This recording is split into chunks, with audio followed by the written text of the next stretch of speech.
Cuidado! Um sertanejo vai invadir uma mansão imponente da cidade grande.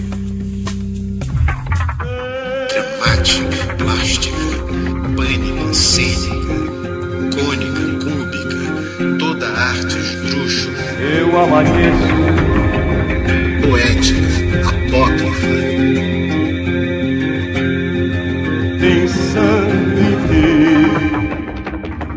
Eu canto a arte elástica.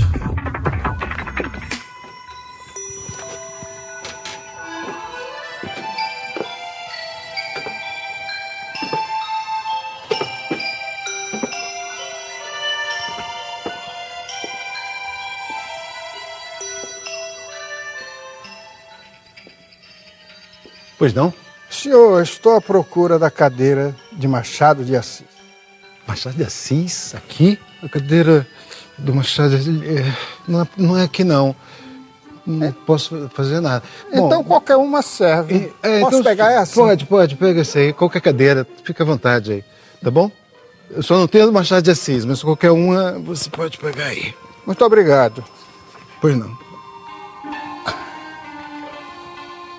Eu tô lendo aqui, amigo. Machado de Assis? Não. Eu tô lendo aqui um livro de um cara que eu admiro muito. Ele é romancista, um puta romancista. Mas esse livro aqui é um livro de crônicas, lembranças, memórias. Eu tô aqui lendo, por acaso, uns trechos de uma entrevista que ele fez com Glauber Rocha, quando o Glauber tinha 25 anos. O Glauber era mais ou menos da mesma idade dele. Tem uma hora aqui, que assim, olha só como era incrível, que o Glauber diz assim: eu sou do sertão. Aliás, sou do sertão, modéstia à parte. No sertão, afinal de contas, a gente bebe uma selvagem metafísica. Está por dentro. Coincidência, eu também sou do sertão. Que coincidência! Isso aqui é uma coincidência. E o sertão, como dizia o velho Guimarães, está em toda parte. Eu acho que é por isso que eu estou aqui. Então é isso. Bem-vindo, amigo sertanejo. Essa é uma grande coincidência. Tem outra. Qual é? O autor desse livro, por coincidência, é este que vos fala. Antônio Torres! Muito prazer. Antônio Torres, quanto prazer, meu irmão. Que bom. Muito prazer. Fiquei aí na cadeira. Pena não ter uma cadeira do Machado de Assis aqui para te dar, mas te recebemos aqui com muito prazer. Você é do sertão, né? Sou do sertão. De onde? Da Bahia, sertão da Bahia? Sertão da Bahia. Eu sou de um lugar que se chamava Junco. Hoje é o município de Sátiro Dias. É uma cidadezinha até... Era um distrito antes de uma cidade chamada Inhambupe. Primeiro eu saí de um povoado para uma cidade, a 100 quilômetros mais adiante, né, para estudar. E de lá eu fui para a capital. Qual era essa cidade? Chama Lagoinhas. E naquela cidade você descobria biblioteca, sempre tinha uma biblioteca aqui e ali. Ali comecei a escrever minhas primeiras coisas, publicar no jornal local, que era mensário, saía uma vez por mês, né? E foi por isso que um dia eu estava sentado num banco de jardim sem saber o que fazer da vida e chega um cidadão, carregava os jornais do Rio de Janeiro debaixo do braço, um jornal chamado Novos Rumos. Você deve se lembrar desse jornal. Né? Era o jornal do Partido Comunista, né? Jornal do Partido Comunista. E ele era, o nome dele, nunca me esqueço, chama Mário Alves. Não era o próprio. Não era o próprio? Não era o próprio. Ele sentou e disse assim, eu li o que você escreveu no jornal aí, gostei muito e tal. Você quer trabalhar em jornal? Eu disse para ele, se quero sim. Ele disse, então, dia tal, se pronto, esteja na estação do trem às tantas horas, que eu vou levar você para um jornal. E ele mesmo comprou a passagem no trem. O trem era tão bonito que se chamava Marta Rocha. Então isso é depois de 54, Marta Rocha 54, não é o ano dela? Não, isso foi em 58 ou 59, uma coisa assim. Eu sei que o homem me levou no restaurante, no carro-restaurante. Chegou em Salvador, na estação da Calçada, estendeu a mão, veio um táxi, levou até a Praça Cairu, no elevador Lacerda, sobe o elevador Lacerda, atravessa a Praça Municipal, entra numa rua, pega um elevador, desce num andar e chega à porta e diz assim para a secretária: eu queria falar com o doutor João da Costa Falcão. Deu o nome inteiro do homem. Assim. E uma voz lá dentro diz assim: é você, Mário? Reconheceu a voz. Aquele homem na cidade de Alagoinhas era o dono de uma mecânica de automóvel, borracheiro, vivia todo sujo. Nesse dia, ele estava num impecável terno branco. E o outro que veio lá de dentro, veio de branco também, camisa, gravata, camisa branca, calça branca. Aí disse: o que o traz aqui, Mário? Eu vim aqui para lhe pedir um emprego no seu jornal para esse menino. Aí o João Falcão virou para mim e disse assim: meu filho, é isso mesmo que você quer? Eu disse: é. Eu devo ter tabaréu da roça, chegado assim, meio tímido, envergonhado, mas saiu um convincente. Aí disse: então espere. Então os dois de branco e eu no meio, assim, né? Atravessa outra rua, chega na redação do jornal, sobe uma escada, vai direto à sala do redator-chefe, que era um escritor.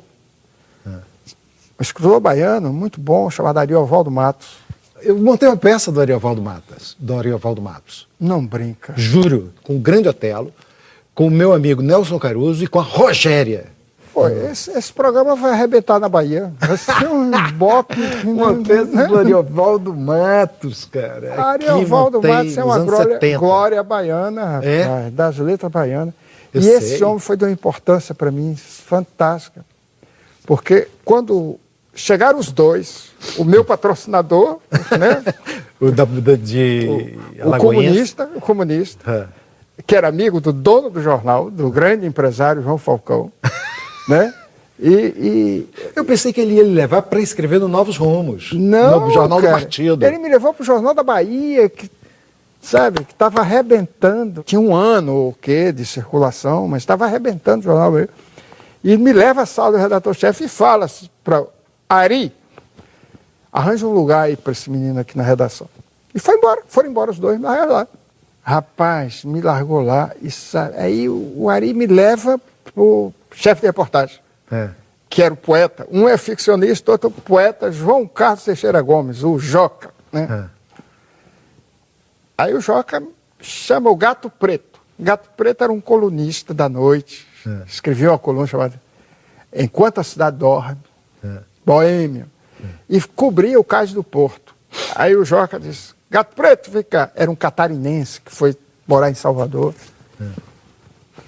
Leva esse garoto lá esse menino lá no Cais do Porto, ensina para ele como é que faz e deixa a coluna do Porto para ele fazer. Aí eu voltei catando milho,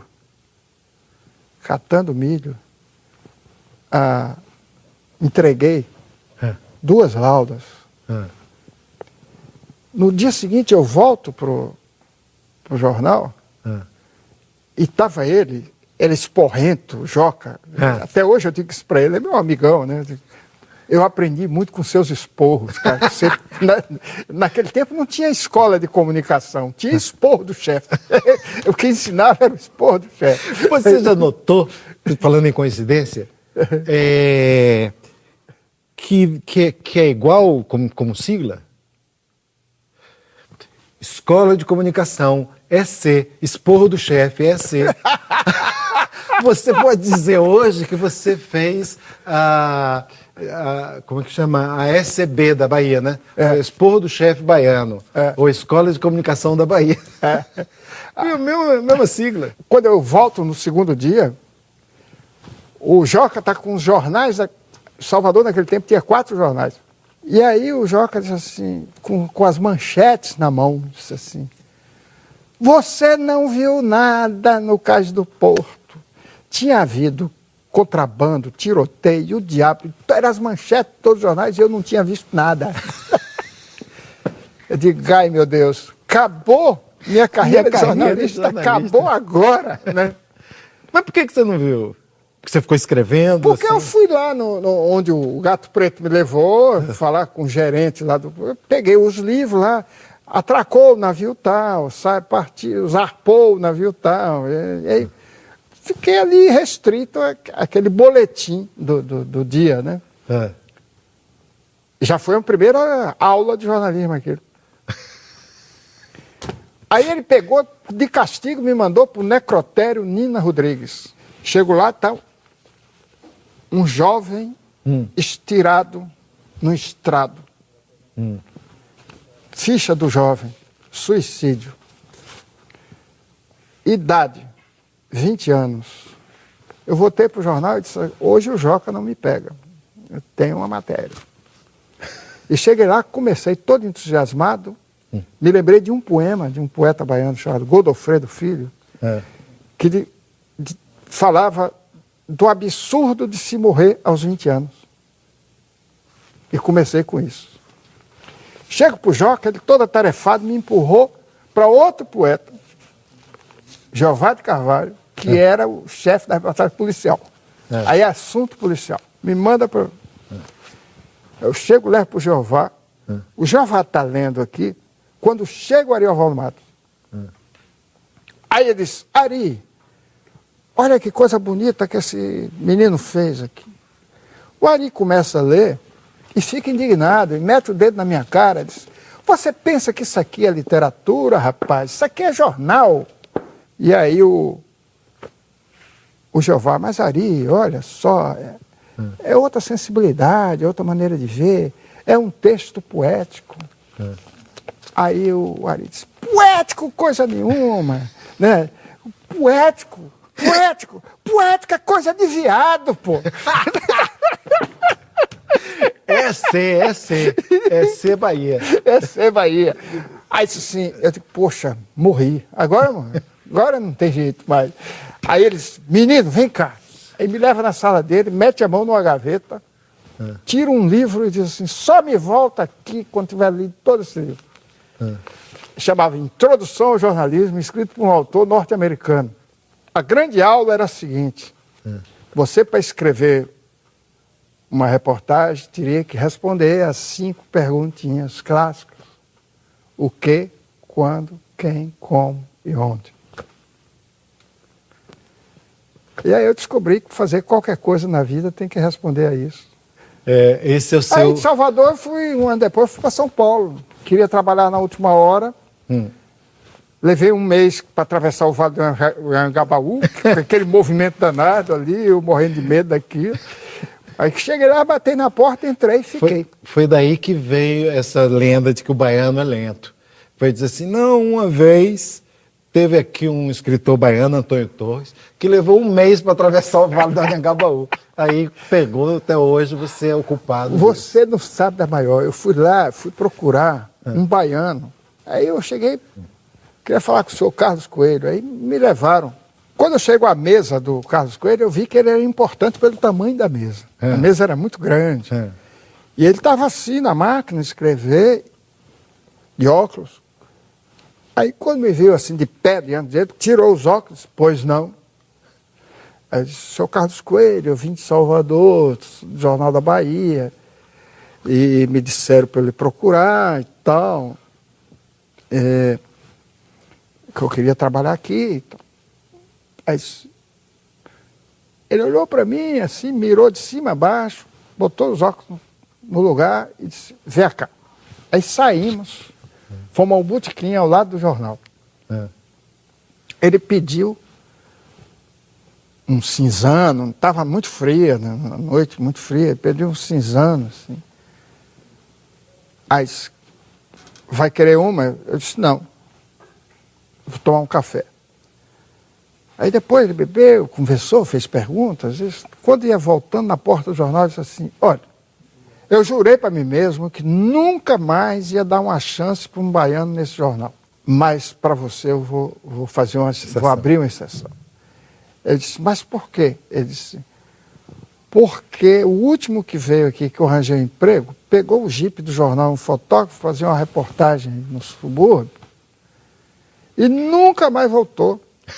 Eu disse, por que não voltou? Porque entrou no botequim e está lá até hoje. Mas já vi que você não é desse time. Eu digo, se eu tivesse aceitado aquele cinzano ali, estava lascado. Bom, e daí a vida seguiu, fui para Portugal, voltei para São Paulo, e um dia descobri o Rio. Morei 5 vezes em São Paulo, morei em Lisboa, no Porto, em Lisboa, 5 vezes para São Paulo. Mas, sempre como jornalista, Eu pulei para publicidade durante um tempo, né? E eu fiquei pouco tempo no jornal, fiquei 2 anos, e me convidaram para trabalhar em publicidade.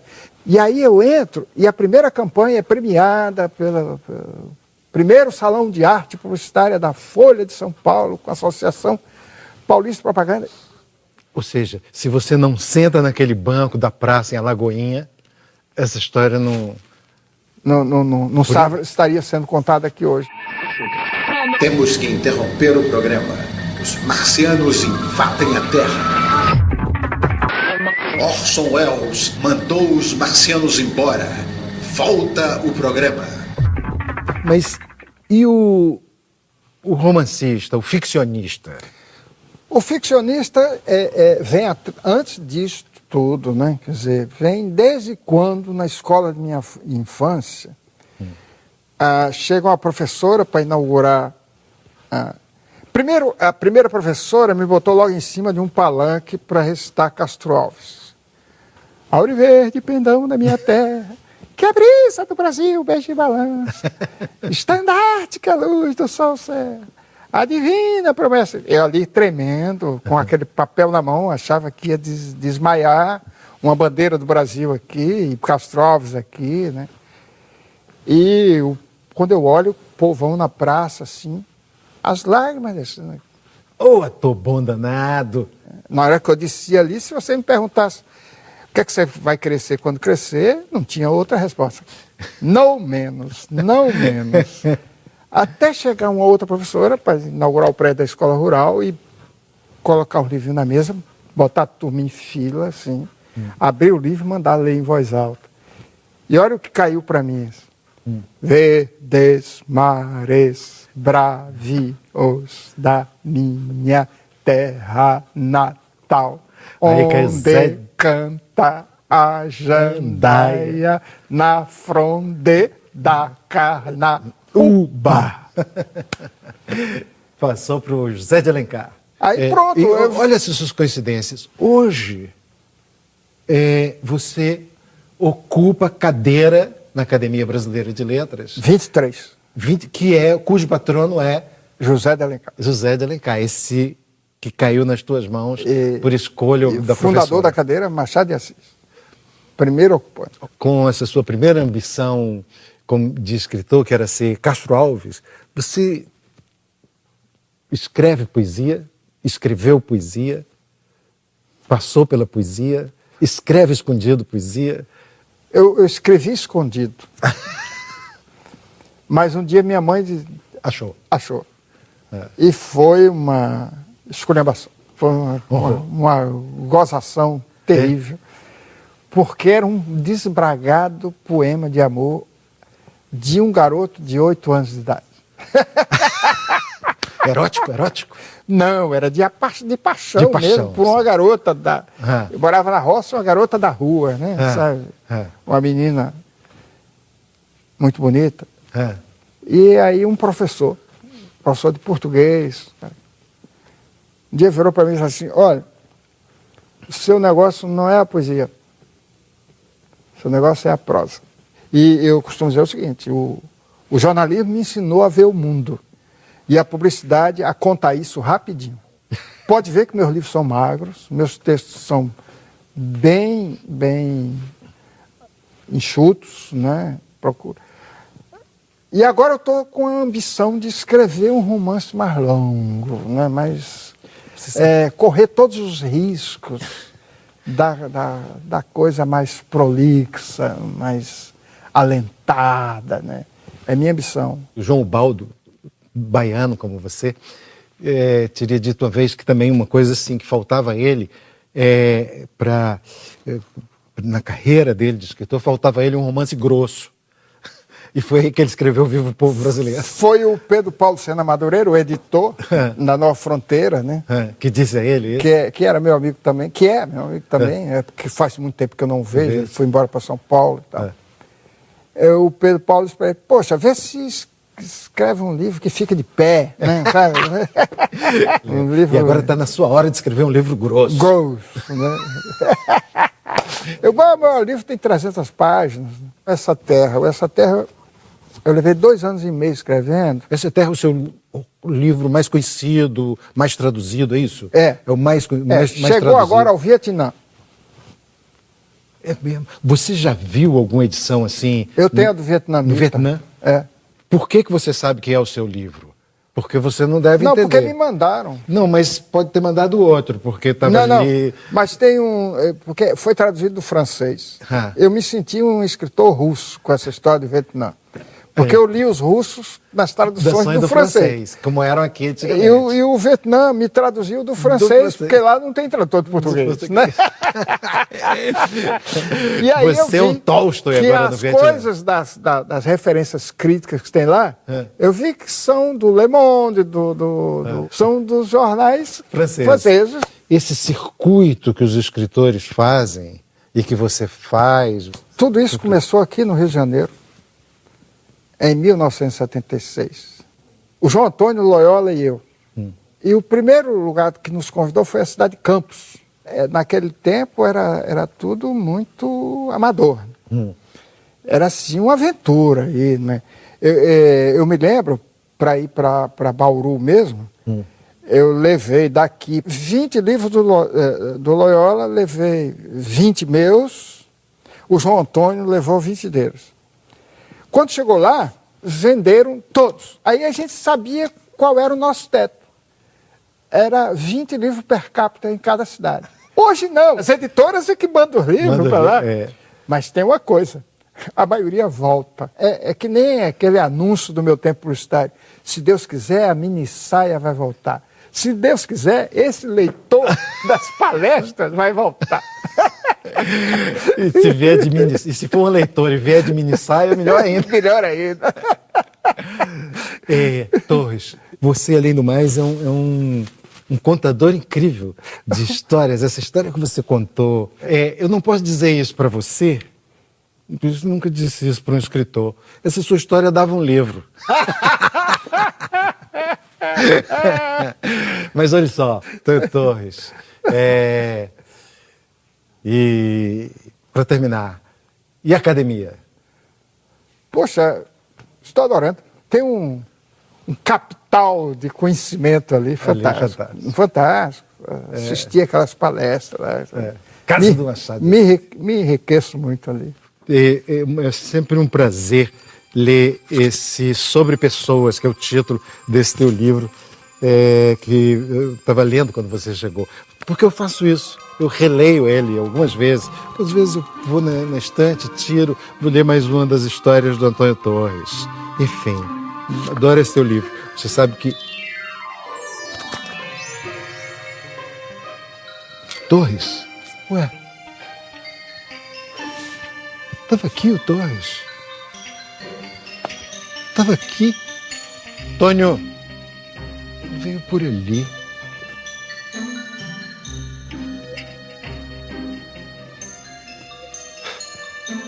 Claro, o Antônio Torres nunca esteve aqui no plano fantástico da realidade. Uma operação patafísica apenas o desviou do seu destino por uns instantes, no momento em que esse sertanejo invadia aquela mansão no centro do Rio.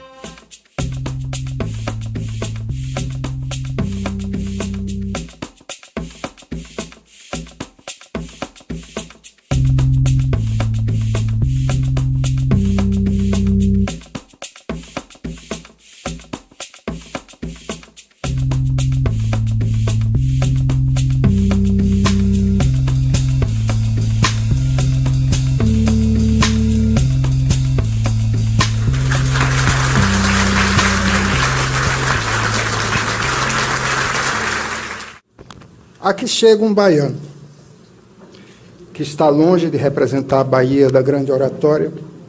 Aqui chega um nordestino, não necessariamente herdeiro da tradição da sua velha e ilustre região, como a definiu o mestre Antônio Cândido no seu livro Formação da Literatura Brasileira, quando, no capítulo dedicado ao regionalismo, refere-se à oratória como uma das formas preferenciais do Nordeste exprimir a sua consciência e dar estilo à sua cultura.